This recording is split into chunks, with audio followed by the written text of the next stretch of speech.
அம்மா இவங்க கூட பாத்துக்கலன்னா பரவாயில்லம்மா, என்கிட்டயாவது வாங்கி கொடுக்க சொல்லுமா, நான் பாத்துக்கறேன். என்னடி பண்ண சொல்ற? நேற்று ராத்திரியே அந்த பையன்கிட்ட நான் சொல்லிட்டேன், காலையில விடிஞ்சோடனே போய் புள்ளைய தூக்கிட்டு வா, புள்ள இல்லைன்னா வீடாவே இல்லை அப்படின்னு. ஏன்னா நம்ம இருந்து பிள்ளைக்கு எல்லாம் பார்த்து நேரத்துக்கு கொடுப்போம் வைப்போம். அவன் நம்ம இருக்கும்போதே பிள்ளைங்கள ஒழுங்கா பார்க்க மாட்டான். அவளை நம்பி போய் பிள்ளைய விட்டுருக்கானே, அவன் என்ன பண்ணுவா? நேரத்துக்கு ஒரு சாப்பாடு கூட போட்டு கொடுக்க மாட்டாடா. இங்கேயே பிள்ளை பசிக்குதுன்னு சொன்னாலும் அவள் பாட்டுக்கு உட்காந்து போன நொண்டிக்கிட்டு கிடப்பா. அப்படி இருந்தவ அங்கே போனவா பார்க்க போற? அதுவும் இங்கேயாவது நம்ம எல்லாம் வாங்கி போட்டிருக்கோம் வச்சிருக்கோம். அங்கே அவங்க அண்ணன் யாரும் ஒன்றும் வாங்கி போட மாட்டான். அவங்களே குண்டு சட்டியில் குதிரையை ஓட்டிக்கிட்டு இருக்கிறவங்க, அவங்க வீட்டில் போய் பிள்ளைய விட்டுருக்கியே, இதெல்லாம் நல்லாவா இருக்குது அப்படின்னு நேற்று ராத்திரியே பிடிச்சி திட்டுனோடனே சரிம்மா காலையில் விடிஞ்சோடனே கூட்டிகிட்டு வரேன்னா கூட்டிகிட்டு வரட்டும். கஷ்டமா இருக்குமா, பிள்ளைய பக்கத்திலேயே வச்சிருந்துட்டு இல்லைன்னொன்னே எனக்கு என்னமோ மாதிரி இருக்கு. இந்தா உன் தம்பியே வந்துட்டான் பாரு. டேய் புள்ள எங்கடா? என்ன புள்ள? அன்புக்குட்டி எங்க? அன்புக்குட்டிய காலையில தூக்கிட்டு வரேன்னு சொன்னியாம்ல, எங்க புள்ள? நான் அங்க போலக்கா, இங்க பக்கத்துல கடைக்கு தான் போனேன். டேய் என்னடா, போய் புள்ளைய தூக்கிட்டு வாடா, புள்ள இல்லாம வீடா இல்ல. ஏண்டா காலையில விடிஞ்சோடனே போய் புள்ளைய தூக்கிட்டு வரேன்னு தானடா சொன்னேன். புள்ளைய தூக்கிட்டு வராம என்ன நீயே?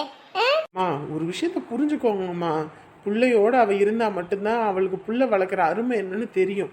நம்ம பாட்டுக்கு எல்லாம் பண்ணவும் தான் அவ அருமை தெரியாம ஊரை சுத்திட்டு கிடக்குறா. விடுங்க, கொஞ்ச நாளைக்கே அருமை தெரியட்டும். ஆமா அருமை தெரியட்டும்னு பிள்ளைய ஒரு வழி ஆக்கிடுவீங்க போல இருக்கு. நீங்க பாத்துக்கலைன்னா கூட பரவாயில்ல, பிள்ளைய என்கிட்ட கொடுங்க, நானாவது பாத்துக்கிறேன். 2 பேரும் போட்டி போட்டுக்கிட்டு பிள்ளைய பாக்குறதுல இந்த மாதிரி இது பண்ணிக்கிட்டு இருக்கீங்க. நீங்க சண்டையை போடுங்க, இல்ல வேற என்ன கன்றவி வேணா போடுங்க, ஆனா எனக்கு புள்ள வந்தாவுன்னு சொல்லிட்டேன். ஏண்டா நல்ல நாளையும் உன் பொண்டாட்டி நேரங்களமா எந்திரிச்சு ஒரு சோத்த பொங்கவும் மாட்டாடா. காலையில எந்திரிச்சோன்னே அன்புக்குட்டிக்கு பாலை கொடுக்கணும், அப்புறம் ஒரு 7:30 மணி வாக்க சாப்பாடு டிஃபன் ஏதாவது செஞ்சு கொடுக்கணும், மதியானத்துக்கு தீனியும் ஜூஸும் வச்சு கொடுக்கணும், அப்புறம் மதியானத்துக்கு சாப்பாடு வச்சு கொடுக்கணும், சாயங்காலத்துக்கு டீ வச்சாலும் அதுக்கு நொறுக்கு தீனி ஏதாவது கொடுக்கணும், அப்புறம் சாப்பாடு கொடுக்கணும். இந்த மாதிரி ஒவ்வொரு நேரமும் நாங்கள் பார்த்து கொடுத்துக்கிட்டு இருக்கோம். பழம் கொடுக்கறது எந்த நேரத்தில் கொடுக்கணும், ஜூஸ் எப்போ கொடுக்கணும்னு ஒவ்வொன்றையும் பார்த்து பண்ணுறோம். இங்கே இருக்கிற சௌகரியம் அவங்க அண்ணன் வீட்டில் இருக்குமா சொல்லு பாப்பா? அவங்க அண்ணன் வீட்டில் இருக்குமான்னு கேட்குறேன். அவங்களே சோத்துக்கு கஷ்டப்படுறவங்க, அங்கே போய் பிள்ளைய விட்டுருக்கியே, நம்ம குடும்பத்து பிள்ளை நம்ம வீட்டு வாரிசு அங்கே போய் கஷ்டப்படணும்னு அதுக்கு என்ன தலையெழுத்தா? டேய் புரிஞ்சுக்கடா, உங்க சண்டையில புள்ளைய தண்டிக்காதீங்கடா, நான் சொல்லிட்டேன். உங்களுக்கு பார்க்க முடியலன்னா விட்டுருங்க, நானும் உன் மாமாவும் பிள்ளைய பார்த்துக்கிறோம். நாங்கள் என்ன பிள்ளைய பார்த்துக்க மாட்டோம்னு சொல்லலை. புள்ள வேணுன்றவங்களுக்கு அந்த கடவுள் கொடுக்க மாட்டேங்கிறான். வேணான்னு நினைக்கிற உங்களுக்கு தான் பிள்ளைய கொடுத்து பந்த ஆட்டம் நீயா நானன்னு மோதி பார்க்குறீங்க. சரிக்கா, சரி போய் பிள்ளைய கூட்டிட்டு வருவோம். எப்படியும் அங்கே வந்தா நீ சண்டையை போட்டுக்கிட்டு பிள்ளைய கூட்டிட்டு வர மாட்ட, நீயும் நானும் ஒன்னாவே போவோம். வா அக்கா, நீ இருக்கா, நான் போய் கூட்டிட்டு வரேன். அவள் ஏதாவது ஒன்று வாயே இருக்க மாட்டாம ஏதாவது ஒன்று சொல்லுவா, அது பிரச்சனை தான். அதான் ஒரு பிரச்சனையும் ஆகாது. நீங்கள் 2 பேரும் தான் போட்டி போட்டுக்கிட்டு ஏதாவது ஒன்று பண்ணுவீங்க. நானும் அந்தானே பிள்ளைய தூக்கிட்டு வந்துடுவேன். முதல்ல என்னை கூட்டிகிட்டு போ. நீ அவகிட்ட பேசலினாலும் பரவாயில்ல, நானாவது பேசி பிள்ளைய கூட்டிகிட்டு வரேன். சரி வா போவோம். இப்படி புள்ளன்னு ஏங்குற என் பிள்ளைக்கு ஒரு வாரிசு அந்த கடவுள் கொடுக்க மாட்டேங்குது. என்னத்த சொல்றது தெரியலப்போ. அம்மா என்னம்மா இவளுக்கு காய்ச்சல் நெருப்பா கொதிக்குது. இதுதான் ராத்திரியே சொன்னேன், பிள்ளைய அடிக்காதடி பேய் ஆட்டம் போட்டு சட்டுன்னு அடிச்ச, பார்த்தா காய்ச்சல் வந்துருச்சா என்னவோ தெரியலையேடி. ஐயோ இப்ப என்னம்மா பண்றது? என்ன பண்றதுன்னா ஈர துணியை நனைச்சி நல்லா உடம்பு முழுக்க அப்படியே தொடச்சி எடுப்போம், அப்பனா கொஞ்சம் காய்ச்சல் குறையும். ஐயோ அதெல்லாம் இவளுக்கு சரிப்பட்டு வராதுமா, ஆஸ்பத்திரியில போய் ஊசி போட்டதான் சரிப்பட்டு வரும். சரி அப்பனா தூக்கு போய் தர்மாஸ்பத்திரியில போய் ஒரு ஊசியை போட்டு வருவோம். ஐயோ நீ வேறம்மா, இவளுக்கு தர்மாஸ்பத்திரி எல்லாம் போக மாட்டாரு, அவரு காசு கட்டுற ஆஸ்பத்திரிக்கு தான் போவாரு. அதுவும் ஒரு நேரத்துக்கே போடணும்னு வச்சுக்க 4000 5000 செலவு இல்லாம தூக்கிட்டு வர மாட்டாரு. உள்ளன்னா அந்த குடும்பத்துல உள்ள எல்லாத்துக்கும் உயிருமா. இவளுக்குன்னா பார்த்து செய்வாங்க. வந்த அன்னைக்கு காய்ச்சல்னு தெரிஞ்சது, அந்த மனுஷனை கொண்டே புடுவான். என்னடி இப்படி வேற பயமுறுத்துற நீயே? உனக்கே தெரியாதா, உள்ளே வேற நான் அடிச்சேன்னு தெரிஞ்சது, அவ்வளோதான் என்னைய தூக்கி போட்டு மிதிச்சு போடுவான். இதுல வேற கன்னத்துல வேற காயமாயி போச்சு, நான் அடிக்கி வீங்கி போயிருக்கு. ஐயோ பயமா இருக்குமா, ஆஸ்பத்திரிக்கு தூக்கிட்டு போயிருவோமா? ஆஸ்பத்திரி தூக்கிட்டு போவோம், காசு இல்லையாடி கையில. ஐயோ இப்ப என்னமா பண்றது? சாப்பிட வரலையா? அவன் இருக்கிற வேதனையே இப்ப சாப்பாடு தான் முக்கியம். என்ன ஆச்சு? உங்களுக்கெல்லாம் வெத்தலை பாக்க வச்சு அழைக்க முடியாது. வேணும்னா வந்து சாப்பிடுங்க, இல்லைன்னா பட்டியல கடங்க.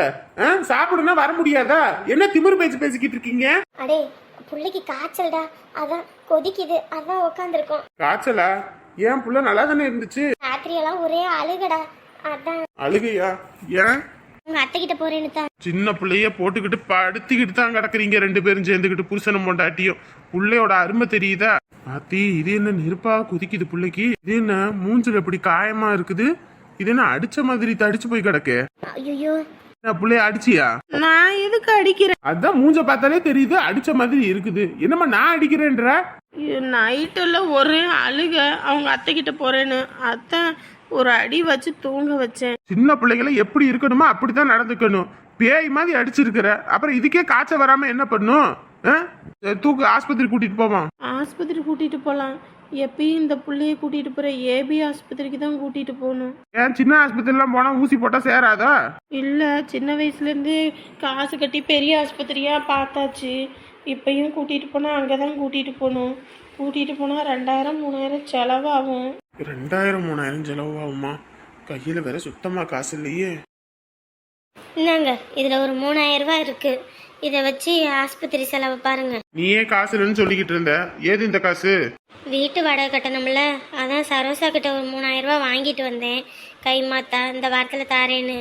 பிள்ளைக்கு உடம்பு சரியில்லாத போது பிள்ளைய விட என்ன காசா முக்கியம்? காசு கூட இன்னைக்கு நாளைக்கு சம்பாரிச்சுக்கலாம், பிள்ளையோட இது முக்கியம். இந்தாங்க, போய் பிள்ளைக்கு ஆஸ்பத்திரி கூட்டிட்டு போயிட்டு வாங்க. டே, அதான் உன் பொண்டாட்டி தாரேன்றால, வாங்கிட்டு போவான். அதானே, பொண்டாட்டி இதுக்கு மட்டும் வேணும், மத்ததுக்கெல்லாம் அவளை அனாதை கழுத அப்படி இப்படின்னு வீங்க. காசு நான் மட்டும் மருமவ, இல்லைன்னா அவ யாரோ எவ. இப்போ உங்களுக்கு இந்த பஞ்சாயத்து தான் முக்கியமா? என் புள்ள இப்படி உடம்பு முடியாம கிடக்குறா. முடியாம கிடக்குறா, புள்ளைய தூக்கிட்டு ஆஸ்பத்திரி கூட்டிட்டு போ. முடிஞ்சா பாரு, இல்லையா தர்மாஸ்பத்திரியில சேரு. முடிஞ்சா உடம்பு விளைஞ்சு வேலை பாரு. வீட்டுல உட்காந்துக்கிட்டு இருந்தா காசு கையில வந்து நீட்டு வாங்கிலோ. சரி, எந்த நேரத்தில் எந்த பிரச்சனையை பண்ணிக்கிட்டு இருக்கீங்க? பிடிச்சிட்டு போங்க. முதல்ல போய் பிள்ளைய கூட்டிட்டு ஆஸ்பத்திரிக்கு போயிட்டு வாங்க. நம்மளை நம்பி விட்டுருக்காங்க. நம்ம வீட்டுக்கு வந்து பிள்ளைக்கு ஏதாவது ஒன்றுனா அவங்களுக்கு பதில் சொல்ல முடியாது. சொல்லுங்கங்க, குளிச்சுட்டு வர்றதுக்குள்ள 100 ஃபோன் அடிச்சிருவீங்க. இப்பதான் குளிச்சியா? அப்ப காலையிலே குளிச்ச? இல்லைங்க, வீட்டுக்கு தூரம், கிளம்புற நேரத்துல அதான் குளிச்சுட்டேன். ஓ அப்படியா, சரி சரி. நான் அதான் வேலையில இந்த கணக்கு வழக்கு பார்க்கணும், அதான் உன்னை கூப்பிடலான்னு பார்த்தேன். எனக்கு கொஞ்சம் வெளியே வேலை இருக்குன்னு. ஓ அப்படியா? சரி, உனக்கும் வயிறு வலியெல்லாம் இருக்கும், நீ வீட்டோட இரு சரியா? நான் பார்த்துக்கிறேன். ஐயோ, நீங்க அங்க இங்கன்னு போகணுன்றீங்க. ஒரு ஆள், நம்ம நம்பிக்கையான ஆள் இருந்தா தான் பிரச்சனை இல்லை. நம்மள ஒருத்தர் அங்கே இருக்கணும். நீங்க வெளியே போனா, நான் இல்லைன்னா கூட பிரச்சனை இல்லை. நீங்க இல்லாத நேரத்தில் 1 2 மிஸ் ஆனாலும் ஒன்றும் பண்ண முடியாது. நான் வாரேன், இருங்க. இல்லை, இந்த மாதிரி நேரத்தில் ரொம்ப ஸ்ட்ரைன் பண்ணிக்க வேணாம், விடு. இதில் என்னங்க இருக்கு? அதெல்லாம் ஒரு பிரச்சனையும் இல்லை. நான் இந்த வாரேன். அங்கே வந்தால் என்ன, நான் கீழே குனிஞ்சு நிமிந்தா வேலை பார்க்குறேன். ஆஃபீஸில் உட்காந்து கணக்கு வழக்கு பார்க்க போகிறேன், அவ்வளோதான். வீட்லேயும் எல்லா வேலையும் முடிச்சிட்டேன். மதியானத்துக்கு சமையல் வேலையும் எல்லாமே. இந்த உடனே தலையை காய வச்சுட்டு இந்த ட்ரெஸ் மாற்றிட்டு இந்த உடனே வாரேன். ஏய் ராசம்மாக்கா, எப்படி இருக்க? அட வாடி ராசாத்தி, இப்பதான் வீட்டுக்கு வழி தெரிஞ்சுதா உனக்கு? ஐயோ, அப்படியெல்லாம் ஒன்றும் இல்லைக்கா. வீட்டில் மருமவளுக்கு விசேஷம், அதான் எங்கிட்டும் போக முடியல பிள்ளைய விட்டுட்டு. அப்படியா? சரி சரி சரி. எங்க மாமனை காணோம்? உங்க மாமன் இந்த நேரத்தில் இங்கே இங்கே இருப்பாரு. அவர் இந்த தோட்டம் தரவனு வேலை வெட்டின்னு போயிடுவாரு. முதல்லையாவது இருந்தால் அந்த பையன் எல்லாம் பாப்பா வைப்பான். இப்போதான் அவங்க தனியாக தொழில் பண்ணுறேன்னு சொல்லிட்டு எல்லாம் அவங்க பாட்டுக்கு குடும்பம் குட்டின்னு போயிட்டாங்க. இப்போ நம்ம தான் பொழப்ப பார்க்கறதா இருக்கு. ஓ சரி சரி. அது சரி, மரும வீட்டில் இருந்தால் வேலையை பார்க்க வேண்டியது, நீ எதுக்கு இந்த வேலையெல்லாம் பார்த்துக்கிட்டு இருக்க? ஐயோ அப்பா, அவங்க வசதியான பார்ட்டி, அவங்க கிட்ட நம்ம வாயே சொல்ல முடியாது. காரணம்னா நம்ம தான் பிரச்சனைன்றுவாங்க. கல்யாணத்துக்கு கூட வர முடியலக்கா. இந்த மருமக மாசமாகவும் எங்க உன் மருமகளை கூப்பிட்டு பாப்போம். மருமகளே, மருமகளே, மருமகளே. எங்க அத்தை கூப்பிடுறாங்க, ஒரே ஒரு நிமிஷம் லைன்ல இருங்க, இந்த உடனே ஓடி வந்துடுறேன். அத்தை சொல்லுங்க அத்தை. என்ன குளிச்சியோ? ஆமாங்க அத்தை. காலையில தானே குளிச்ச, 100 வாட்டி இப்படி குளிச்சுக்கிட்டு இருந்தா என்ன ஆகுறது?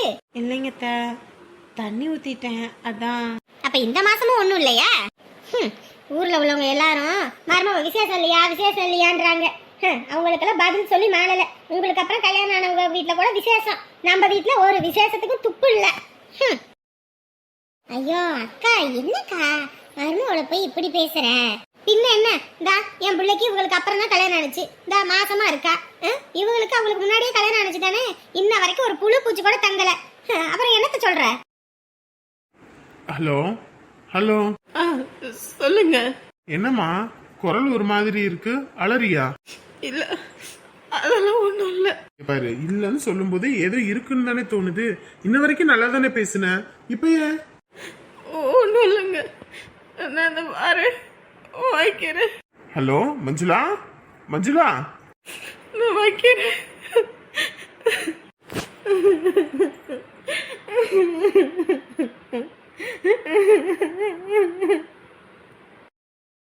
நல்ல மனசு இருக்கணும், நல்ல எண்ணம் இருக்கணும், அப்பதானே எல்லாம் நல்லது நடக்கும். இவங்க மட்டும் நல்லா இருக்கணும், அடுத்தவங்க நல்லாவே இருக்கக்கூடாது அப்படின்னு நினைச்சா எப்படி நல்லது நடக்கும்? இல்ல ஒரு ஆப் விடாம எல்லா ஆப்பையும் இன்ஸ்டால் பண்ணியாச்சு. இனி என்ன பண்றது? சரி எதையாவது நோண்டுவான். என்னடா இது? ஒன்று ஒன்று நமக்கு ஃப்ரெண்ட்ஸ் ரெக்வஸ்ட் கொடுத்துருக்குது. எங்க ப்ரொஃபைல பார்ப்போம். அட்ட அல்வா எம்புட்ட அழகா இருக்குது இந்த பொண்ணு. சரி சரி, வர்றதை எதுக்கு விடணும்? நம்மளா யாரையும் தேடி போகல, தேடி வந்ததை எதுக்கு நம்ம விடணும்? விடக்கூடாது. ரிப்ளை பண்ணுவான். Hi, how are you? அத்தாடி டக்குன்னு மெசேஜ் வந்துருச்சு. ஐயோயோயோ, நீங்க ரொம்ப அழகா இருக்கீங்க. ஐயோ ஐயோ ஐயோ, நான் எப்பயுமே அழகுதானே, அழகா இல்லாமையே இருப்பேன். ப்ரொஃபைல பார்த்தோடையுமே வாங்கிட்டாங்கயா. சே, நமக்கு எங்கேயோ ஒரு இடத்துல மச்சம் இருக்குது. சரி மறுபடியும் பண்ணுவோம். ப்ரொஃபைல்ல இருக்கிறது உங்க உண்மையான போட்டோவா? அதுக்குள்ள மெசேஜ் வந்துருச்சு. உண்மையான போட்டோவாமா. ரைட்டு. நம்ம ஆள் இங்கே தான் உட்காந்துருக்காரு. வேற என்ன கேட்கலாம்? என்னங்க அறிவு கெட்டவள, கொஞ்சமாவது அறிவு வேண்டாம்? படிச்சவ தானே, பேய் மாதிரி வந்து பின்னாடி பிடிக்கிற. போனு வேற உடஞ்சிருச்சு. ஆசையா கட்டி பிடிச்ச. என்னங்க இப்படி அடிக்கிறீங்க? நான் உங்க பொண்டாட்டி தானே. இங்க பாரு, பொண்டாட்டியெல்லாம் பொண்டாட்டியா மாதிரி ரொம்ப வருஷம் ஆகி போச்சு. உன் வேலை என்னமோ அதை மட்டும் பாரு. இங்க வீட்டுக்கு வேலைக்காரியா தானே வந்திருக்க, அதை மட்டும் தான் பார்க்கணும். அதை விட்டுப்புட்டு என்கிட்ட சீண்டிக்கிட்டு இருக்கோம், அதை அப்புறம் உதப்பட்டு தான் கிடப்ப. ஏங்க என்னங்க இப்படி பேசுறீங்க? உங்களே கதின்னு தானங்க நம்பி வந்திருக்கேன். என்ன இப்படி வெறுத்த ஒதுக்குறீங்களேங்க? நான் வர சொன்னா? நான் உன்னை வர சொன்னாடி? என்னைக்கு நீ இந்த மாதிரி கேவலம் என்னை அசிங்கப்படுத்தினியோ அதோட எல்லாம் முடிஞ்சு போச்சு. ஏங்க அப்ப கூட நீங்க எனக்கு வேணும். நம்ம 2 பேரும் என்னைக்கு பிரிஞ்சிடக்கூடாதுன்னு தாங்க யோசிச்சேன். ஏய் இங்க பாரு, இந்த நீலி கண்ணீரெல்லாம் வேற என்கிட்டாவது வச்சுக்கணும், என்கிட்ட வச்சுக்க கூடாது, சரியா? ஒழுங்க மரியாதையா போயிரு, என் வழியில குறுக்க வராத.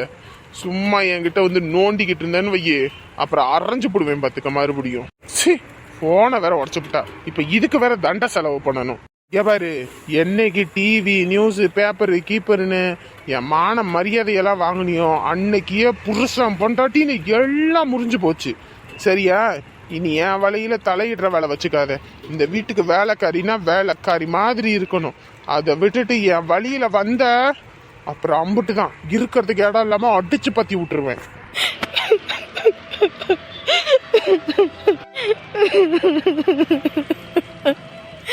என்ன சுத்தி சுத்தி வந்தீங்க, இன்னைக்கு என்ன வேண்டாம் வெறுப்பா வெறுத்து ஒதுக்குறீங்க.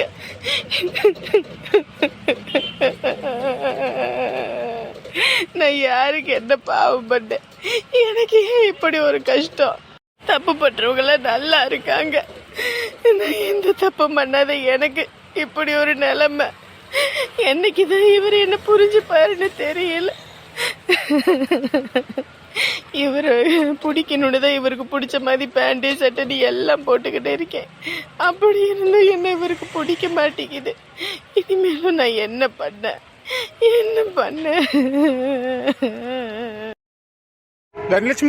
தனலட்சுமி சாப்பாடு எடுத்துமா. ஏன் இந்த வீட்ல நான் ஒருத்தி இருக்கேன், என்கிட்ட சாப்பாடு கேட்டா நான் என்ன போட்டு கொடுக்க மாட்டேனா? இத்தனை நாள் என் கையில தானே தின்னேன். இன்னைக்கு என்ன புதுசா பொண்டாட்டி வந்து தனலட்சுமி உங்க அப்பா ஒரு பக்கம் குதிக்கிறான், நீ ஒரு பக்கம் குதிக்கிற. ஏம்மா, உன்னை டிஸ்டர்ப் பண்ண வேணாம்னு நினைச்சோம். ஆமாண்டா, இன்னைக்கு நான் வேற யாரோ தான். அவ உங்களுக்கு அந்த அளவுக்கு மயக்கி வச்சிருக்கு. யாரையும் மயக்கல. என்னைக்கு இந்த தாய உங்க அப்பனும் தப்பா தான் நினைப்பான், நீயும் தப்பா தான் நினைப்ப. நினைச்சிட்டு போங்க, அதனால எனக்கு என்ன வருது? என் பிள்ளைங்க நல்லா இருக்கணும் நான் நினைச்சுக்கிட்டு இருக்கேன். ஷபா, இப்ப நான் சாப்பிடணுமா வேணாமா? நீ சாப்பிடணும் தானே சோத்தை போட்டு எடுத்துட்டு வந்திருக்கேன், சாப்பிடு. டேய் தம்பி, நான் உன்னை சொன்னா தப்பா எடுத்துக்க மாட்டல்ல? அது நீ சொல்றத பொறுத்து இருக்குமா. உனக்கும் உங்க அப்பனுக்கும் இப்பெல்லாம் நான் பாவக்காய் மாதிரி கசக்கத்தான் செய்வேன். ஆனா பாவக்காய் கசப்புனாலும் உடம்புக்கு ரொம்ப ஆரோக்கியம், நல்லது. அதுவும் இல்லாம உங்க நல்லதை மட்டுமே தான் நினைப்பேன். இன்னைக்கு வேணா இந்த தாய் பண்றதெல்லாம் உனக்கு தப்பா தெரியலாம், ஆனா ஒரு நாள் இந்த தாய் பண்றது உனக்கு சரியா தோணும். இதுவே உங்க மாமன் பிள்ளைய கட்டியிருந்தேன்னு வையி, வீடு முழுக்க பர்னிச்சரா வாங்கி போட்டிருப்பான். பாத்தியில எம்பிட்டு சீர்ச்சனத்திய லாரியில கொண்டு வந்து இறக்கணும் அப்படின்னு. இந்நேரத்துக்கு அவங்க பிள்ளைய கட்டியிருந்தீங்கன்னா மொத்த சீரும் நமக்கு கிடைச்சிருக்கும். இப்ப பாரு, வீடுல ஒரு பொருள் இல்லை, ஒன்றும் இல்லாத கழுதையை கட்டிக்கிட்டு வந்து இப்போ வீடு எந்த கதியில கிடக்குன்னு பாக்குறியா? இதைத்தான் சொல்றதுக்கு நீ வந்து உக்காந்தியா? நான் உண்மையை சொல்றேன், நெசத்தை சொல்றேன். நீ இப்ப காதல் மயக்கத்துல இருக்க, அதனால உனக்கு இப்படி இருக்கும். இன்னும் 2-3 வருஷம் போச்சுன்னு வச்சுக்க, இந்த காதல் எல்லாம் ஒன்றும் இருக்காது. வாழ்க்கையில நம்ம வீட்டில் ஒரு பண்டம் பாத்திரம் இல்லை, 4 பேர் வந்து உட்கார்றதுக்கு ஒரு பாய் தலைவணி இல்லை அப்படின்னு சொல்லி கேவலமா பேசுவாங்க. அப்ப புரியும் ஆத்தா சொன்னது என்னன்னு. இன்னைக்கு என்னமோ பொண்டாட்டியே தாங்குன்னு தாங்குவ, அதெல்லாம் ஆசை 60 நாள் மோகம் 30 நாளுன்ற கணக்கா அதெல்லாம் முடிஞ்சு போயிடும். அதுக்கப்புறம் முடிஞ்சதுக்கு அப்புறம் வாழ்க்கையில நமக்குன்னு ஒரு எதுவும் இல்லைன்னு அப்பதான் உனக்கு தோணும். என்னமோ பண்ணுங்க சாமி, சொல்ற கடமைக்கு நான் சொல்லிட்டேன். காதல் மயக்கத்துல எல்லாரும் அப்படித்தான் இருப்பாங்க, கட்டின பொண்டாட்டி அப்படி பாத்துக்கணும் இப்படி பாத்துக்கணும்னு. ஆனா சம்பாதிக்கிற காசு வாய் கெட்டுறது கை கெட்டாத கதையாத்தான் எல்லாத்துக்கும் இருக்கும். 10 ரூபா சம்பாதிக்கும் போது எம்பிட்டு செலவு வருமோ அதே செலவு தான் நீ 20,000 சம்பாதிக்கும் போது வரும். அப்படின்னும் போது ஒன்னையும் நீ மிச்சப்படுத்த முடியாது, கடன் வாங்கி குடும்பத்தையும் ஓட்ட முடியாது. அதுக்கப்புறம் கடன் அடைக்கணும்னு வாழ்க்கையை ஓட்ட வேண்டியது இருக்கும். பிள்ளை குட்டி ஆகி போச்சுன்னா அதுங்களுக்குன்னு ஓட வேண்டியது இருக்கும். நமக்குன்னு ஒன்றும் சேர்த்துக்க முடியாது. இதுக்கு தான் நான் சொன்னேன், புத்தி உள்ள பிள்ளையா பொழைச்சிக்க. பாத்திரம் பண்டம் ஒன்றும் இல்லை, இந்த ஒன்றும் இல்லாத கழுதையை கட்டிக்கிட்டு பின்னாடி அவதிப்படுவேன். அன்னைக்கு புரியும் இந்த அம்மாவோட அருமை என்னன்னு. அன்னைக்கே அத்தா சொன்னாலே கேட்கலையேன்னு. அப்புறம் கண் கெட்டதுக்கு அப்புறம் சூரிய நமஸ்காரம் பண்ணி ஒரு பிரயோஜனமும் இல்லை. நம்ம அத்தா இங்கதான் வேலை செய்யுது, அப்படியே போய் ஐஸ வைப்போம்.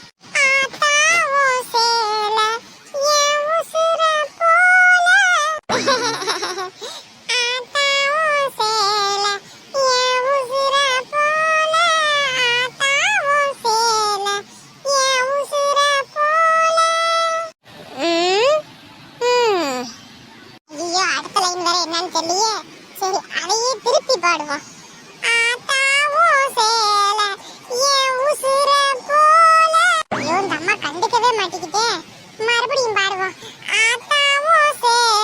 என்னடா என்ன செருப்படி வேணுமா? செருப்படி வேணுமான்னு என்னம்மா ஆசையா பாட்டு பாடுனா இப்படி பேசுற? என்னடா என்ன மச்சி? என்னப்பா என்ன? என்னடா வர்கீஸ் சொல்லிட்டியா?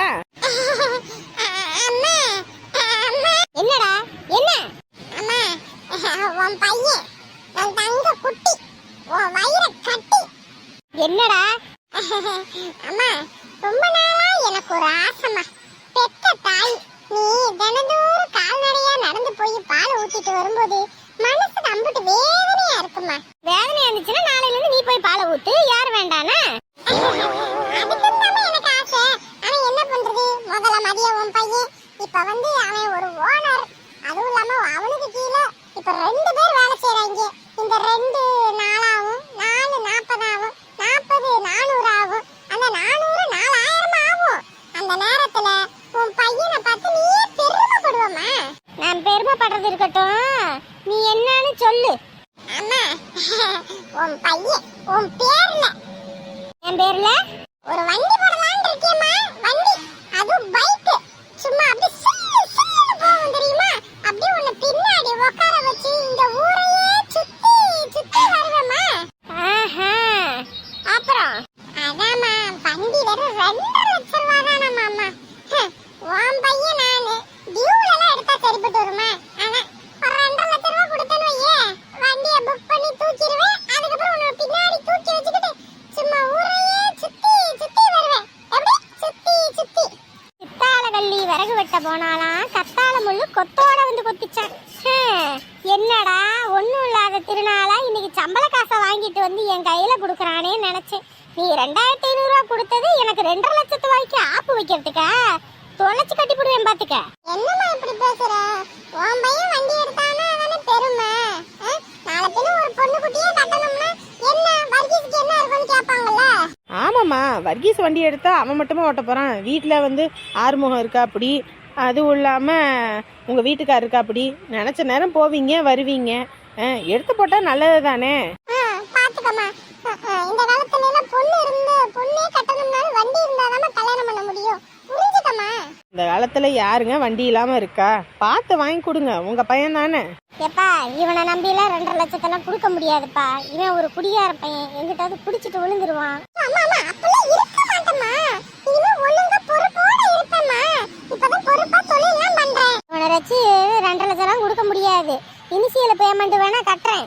அது என்ன ஒரு 20,000 30,000 கட்டுறேன். மீதி தான் அவன் டியூல போட்டு கட்டிக்கிட்டோம். அம்பிட்டு தான் நம்மளால பண்ண முடியும். இவனுங்களெல்லாம் நம்பி காது வாங்கி கொடுத்துட்டு நாளை பின்ன நான் உட்காந்துருக்க முடியாது. சரி விடு, அதையாவது பண்ணி விடு.